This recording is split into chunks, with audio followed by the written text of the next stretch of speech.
இந்த 3 பேரும் யார் தெரியுமா? முஸ்லீம்களுடைய சொத்தை சூறையாடிய கல்லர்கள்.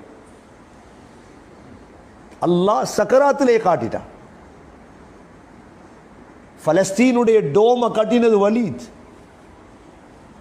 பலஸ்தீனுடைய டோம் இருக்குதே, கட்டினது வலீது தான்.